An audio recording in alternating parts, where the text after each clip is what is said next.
Mayroon siyang gate dito, no, pero sira na. Lalim ng ano dito. Ito. Sa direksyon na ito, papunta ng ano, San Fernando SM downtown. Nadali na yung motor ni Kuya.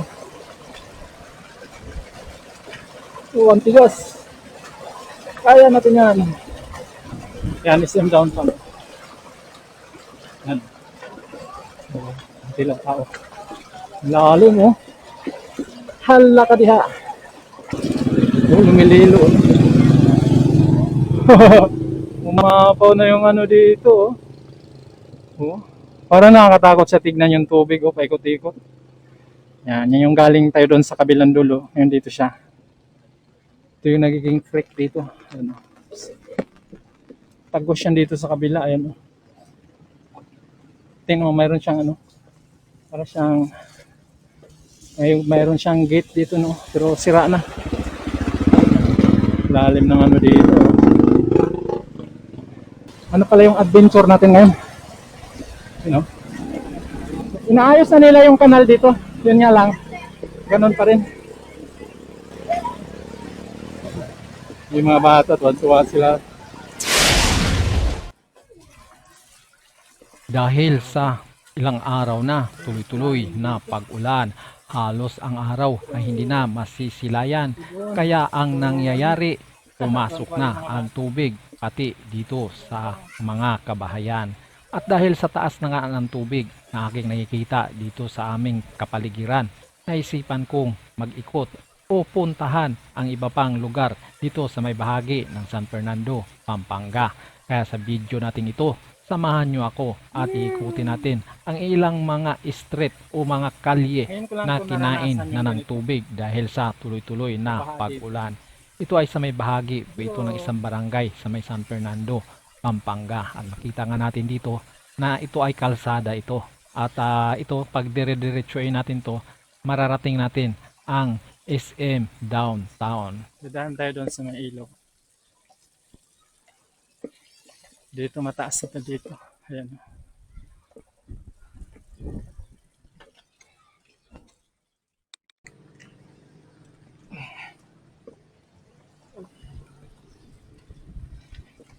Baha na naman. Dito, madadaanan natin ang isang simbahan.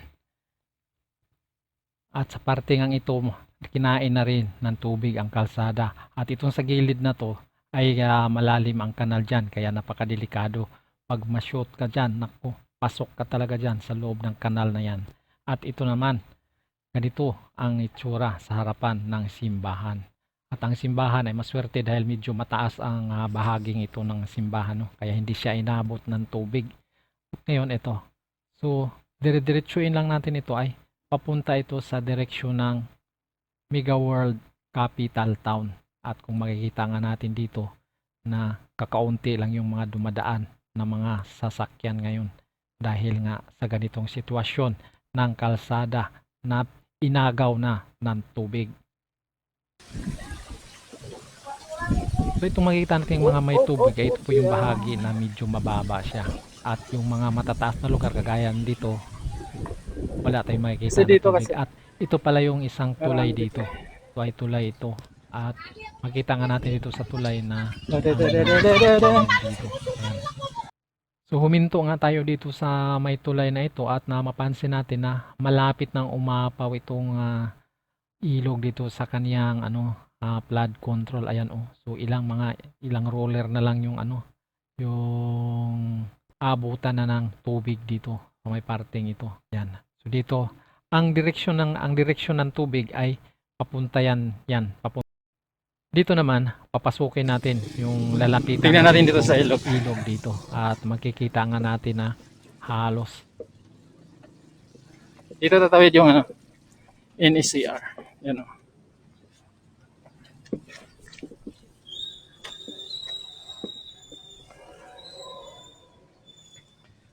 Grabe, abot mo na yung ano. Maabot mo na yung tubig, oh. Hanggang doon yan. Yan sa direction na po yan, papunta doon sa may MacArthur Highway. So doon papunta yung tubig, no? Galing siya doon, no? So malapit na umapaw itong ano na to. Ayan, no?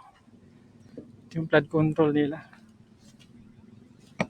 So, dito pa ito sa may San Fernando, Pampanga, no? Ayun, doon sa nandun yung SM.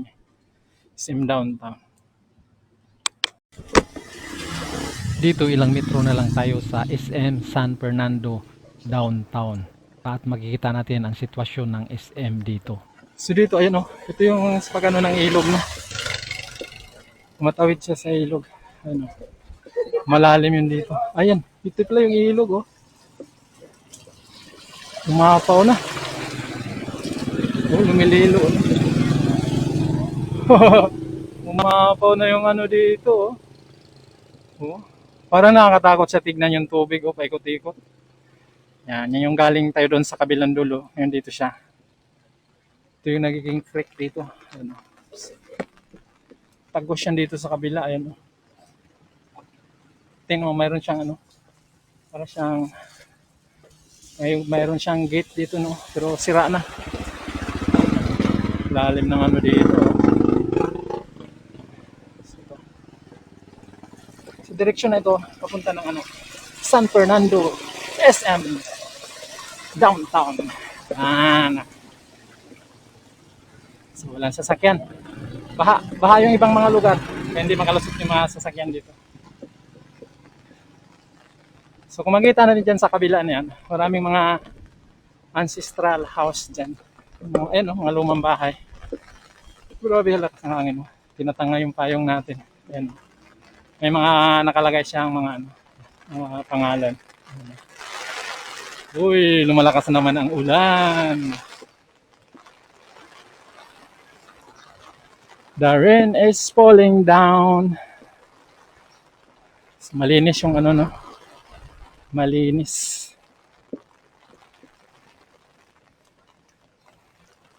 So, ito one way kasi ito. Pupunta tayo sa direksyon ng ano, SM downtown.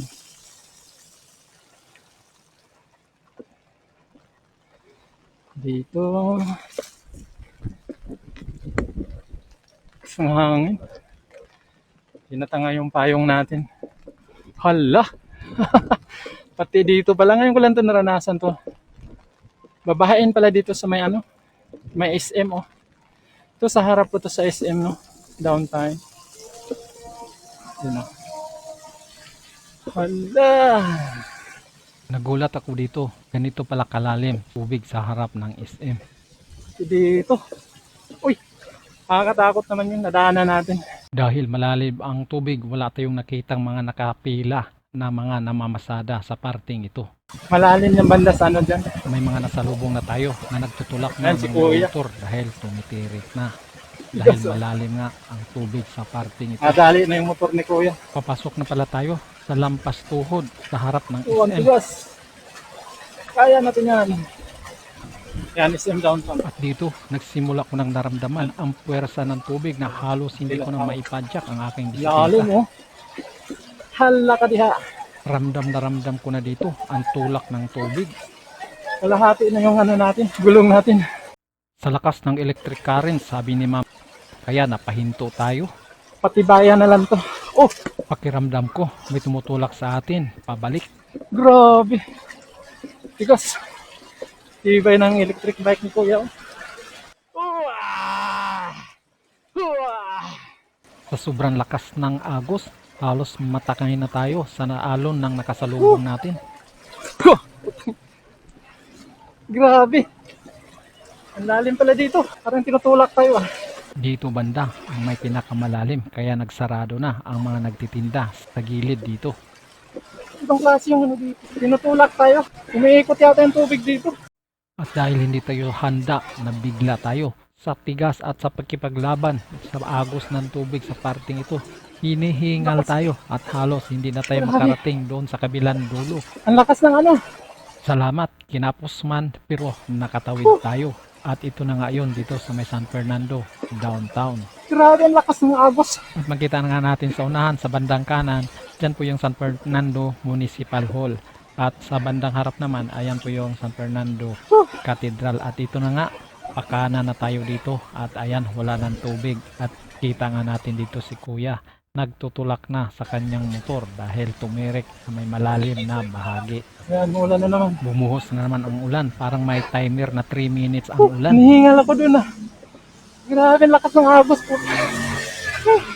At hirap na nga tayong makaahon sa paahon na ito sa tulay dahil kinapos nga tayo seryoso doon sa agos ng tubig doon sa may malalim na bahagi. Kaya hinga pa una tayo. Galing siguro dyan yung tubig. Nag-exhale, inhale muna ako ng hangin sa parting ito. Relax muna tayo. Sa kabila oh. Ito yung karugtong ng ilog na nadaanan natin kanina nung sisimulaan ng video.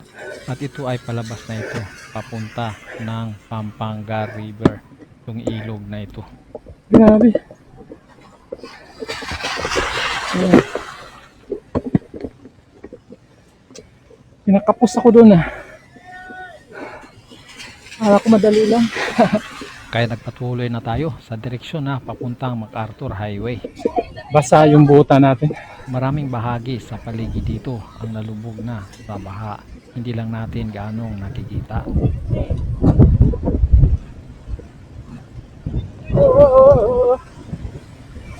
Pa.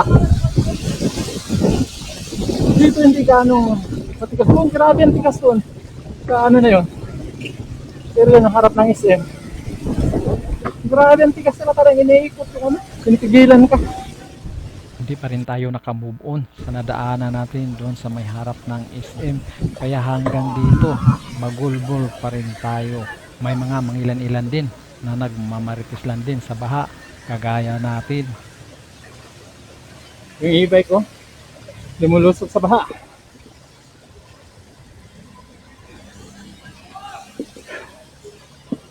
Grabe, hinihingal ako dun ah. So ito po yun ang ano, pagkatapos sa dalawang bagyo. Grabe, hinihingal ko talaga dun sa harap ng SM.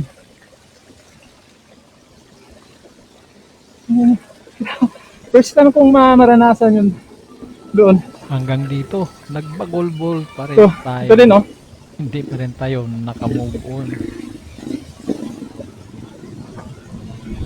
Ayan, mayroon na naman dyan. Lulusubin na natin. Punta sana tayo doon sa iba pang dinaharang ilog na. Pero wala na, hinihingal na ako. Kinakapos na tayo. Hop! Hinahangin tayo. Oh, lumalakas na naman ang ulan, oh. Ganda!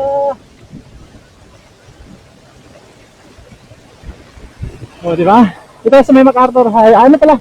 Ito sa may MacArthur Highway na yan. Ito sa may ano to, Hilson. Sa may San Fernando, Pampanga, no? So dito ikot na ito. Kanan to. Hindi pala. Ano? Grabe. Oh, lumalakas na naman yung ulan.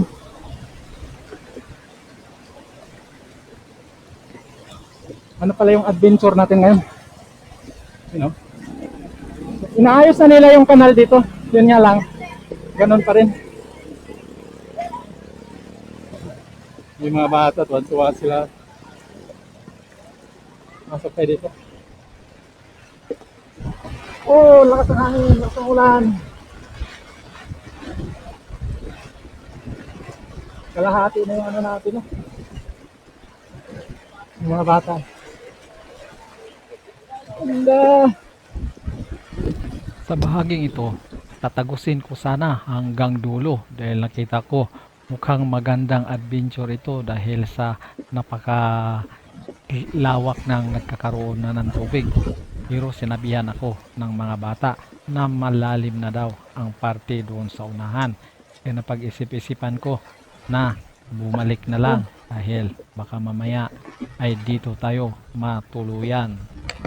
Ito magkabila po ang pinasok na ng tubig dito ang parte ito. Talagang malalim ang bahaging ito dahil ito na nga lang yung dahil magkabila puro bakod na yan. At talaga namang Lampas kalahati na sa gulong yung ano natin. sa bahaging ito nagpatuloy pa rin tayo sa ating pag-adventure sana papunta doon sa dulo.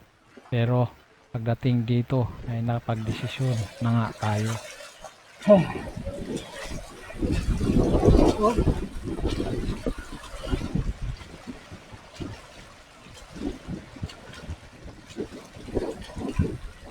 Kaya talaga wala mga ano dito. Ang lalim. Kahit nakaluger na tayo. Bigas pa rin. At dito naniwala na ako sa sinabi ng bata na malalim nga doon sa dulo. Kaya dito bumalik na nga lang ako. Walang ibang dumadaan dito, tayo lang. Ito yung ilan sa lugar na binaha dito sa may San Fernando, Pampanga, August 9, 2026.